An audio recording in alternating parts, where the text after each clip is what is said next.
sinasabi nga natin kung ang mga lalaki may isang pader lang na hinaharap, tayong mga kababaihan, 3 pader ang kailangan nating bakahin. Yung kontribusyon ng kababaihan, lalong-lalo na para sa pagpeprepara ng mga pangangailangan ng isang mangingisda, ay yun yung ginagawa na natin ng papel eh. Kumbaga sinasabi nga natin para tayong 7-Eleven eh. 24/7 yung ating aktibidad para lamang matiyak natin na makakapangisda yung partner natin. So, magmula sa pagprepara ng pagkain, pagbili ng gasolina, na andyan naman pagdating sa aktwal, talagang may mga kababaiha kang nakikita na humuhuli ng isda, bumabatak ng lambat.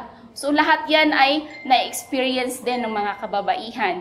At pagdating naman sa post, nandyan ng mga kababaihan, nagtitinda, nagluluto ng pagkain para sa kanyang pamilya, at even nag-a-add ng added value doon sa mga produkto through processing. So sa pagtutuyo, pagbabagoong, pagdadaing, tinapa, halos kababaihan yung mga nakikita mong involved dyan.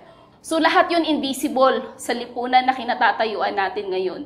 So kahit invisible tayo sa lipunan sa ngayon, kapag napagsama-sama natin ang pwersa o ang lakas ng mga kababaihan natin at maitulak yan ng mga mangingisdang kababaihan, tiyak na magiging visible na eto kami, mga mangingisdang kababaihan, eto ang ambag namin sa lipunan at sa ekonomiya ng bansa.